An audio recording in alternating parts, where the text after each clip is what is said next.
त्या ठिकाणी आपण क्वेश्चन नंबर 22 सॉल्व करणार आहे. A simple microscope is use to see the object first in blue light and then in red light. Due to the change from blue to red light what is the effect on its magnifying power. हा question 2020ला आलेला होता. तर या क्वेश्चनमध्ये नेमकं आपल्याला एक simple microscope दिलेला आहे आणि त्या सिंपल मायक्रोस्कोपचा यूज करून आपल्याला एक ऑब्जेक्ट बघायचा आहे. सुरुवातीला जी लाईटची कलर आहे ती ब्ल्यू आहे आणि नंतर आपल्याला रेड कलरच्या लाईटमधून बघायचं आहे. जर हा ब्ल्यू कलरच्या लाईटपासून रेड कलरपर्यंत जर आपण शिफ्टिंग केलं तर मॅग्निफाईंग पॉवरवरती त्याचा काय इफेक्ट होणार ते आपल्याला फाइंड करायचं आहे. त्याचे 4 ऑप्शन दिलेले आहे. त्याच्यातलं ए ऑप्शन जे आहे magnifying power increases, B option आहे magnifying power decreases, C option आहे magnifying power is independent of colour of light, D option आहे मॅग्निफाईंग पॉवर रिमेन्स कॉन्स्टंट. तर या 4 ऑप्शनपैकी या क्वेश्चनचं करेक्ट आन्सर काय असणार आहे. चला तर आपण याला सॉल्व करूया आणि मग डिसाईड करूया. तर या क्वेश्चनमध्ये एक सिंपल मायक्रोस्कोपचा यूज करून आपल्याला ऑब्जेक्ट बघायचा आहे. पण सुरुवातीच्या केसमध्ये ब्ल्यू कलरचा लाईट यूज करायचा आणि त्या ब्ल्यू कलर रिप्लेस करून नंतर रेड कलरच्या लाईटने आपल्याला तो ऑब्जेक्ट बघायचा आहे. तर असं जर आपण चेंज केलं ब्ल्यू कलरच्या लाईटपासून तर रेड कलरच्या लाईटपर्यंत तर आपल्या मॅग्निफाईंग पॉवरवरती त्याचा काय इफेक्ट होणार आहे. तर सर्वात पहिले आपण काय करू, मॅग्निफाईंग पॉवर घेऊ. मॅग्निफाईंग पॉवर जर घेतला कोणाचा, सिंपल मायक्रोस्कोपचा, तर हा सिंपल मायक्रोस्कोपचा जो मॅग्निफाईंग पॉवर आहे तर त्याचा फॉर्म्युला आहे D/U. डी म्हणजे आपला डिस्टन्स ऑफ डिस्टिंक्ट विजन, हा पहिला फॉर्म्युला आहे.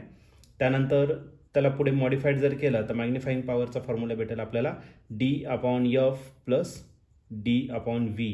डी म्हणजे distance of distinct vision 25 centimetre, V of image distance असेल आणि एफ का असेल तुमचा फोकल लेंथ असेल. तर ही मॅग्निफाईंग पॉवर आपण DDVला फाईंड केलं म्हणजे डिस्टन्स ऑफ डिस्टिंक्ट विजन. तर या व्हीच्या जागी आपण डी टाकणार. D/D किती झाला 1, माझा झाला 1 प्लस D/F इतका असेल. ओके. आणि जर मॅग्निफाईंग पॉवर आपण इन्फिनिटीला फाईंड केला तर इन्फिनिटीला आपला जो फॉर्म्युला आहे तो राहील D/F, कारण व्ही इन्फिनिटी आहे आणि कोणत्याही टर्मला इन्फिनिटीने डिवाइड केला आन्सर 0. म्हणजे याचा अर्थ काय, आपला जो मॅग्निफाईंग डी तर कॉन्स्टंट आहे, मॅग्निफाईंग पॉवर इथं घ्या, एफला जो आहे तो कसा आहे तर इनव्हर्सली डिपेंड आहे. ओके. आता आपल्याला या क्वेश्चनमध्ये काय दिलेलं आहे, 2 कलरचे लाईट यूज करायचं. पहिलं तर आपल्याला ब्ल्यू कलरचा लाईट होता आणि या ब्ल्यू कलरच्या लाईटला आपण रिप्लेस केलं रेड कलरच्या लाईटने. तर आपल्याकडे कलर सिक्वेन्स आहे, तर त्या कलर सिक्वेन्समध्ये आपण विप वायर सिक्वेन्स घेतो. ओके. मग या विप वायर म्हणजे red, orange, yellow, green, blue, Indigo आणि व्हायलेट. ओके. तर याच्यामध्ये जर बघितलं तर ही जी फोकल लेंथ आहे तर रेड कलरची सगळ्यात जास्त राहणार compare to focal length of violet colour. याचे सगळ्यात जास्त राहते, याचे कमी, आणि इन बिटवीन बाकीच्या कलरचे राहते. ओके. पण आपल्याला ब्ल्यू आणि रेड कलर दिलेला आहे तर मग व्हायलेट न घेता आपण काय करू तर ब्ल्यू कलर घेऊ. ओके.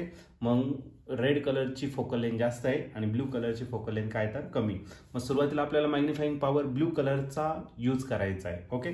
पण ब्ल्यू कलरची फोकल लेंथ कमी आहे म्हणजे magnifying power of blue colour is more than magnifying power कोणत्या कलरची तर रेड कलरची. ओके. मग जर तुम्ही ब्ल्यू कलरला रिप्लेस केलं रेड कलरने तर मॅग्निफाईंग पॉवर आपली डिक्रीज झाली. ओके. देअरफॉर मॅग्निफाईंग पॉवर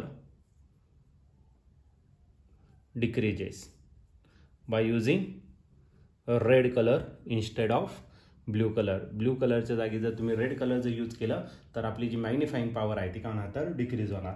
आणि या ठिकाणी तुम्ही 4 ऑप्शनपैकी जर ऑप्शन बघितलं तर ऑप्शन नंबर बी जो आहे तो आपला या ठिकाणी करेक्टली मॅच होतोय. मग या क्वेश्चनचं जे आन्सर असणार ते ऑप्शन बी. ऑप्शन बी म्हणजेच काय, magnifying power decreases if we switch from blue colour to red colour light.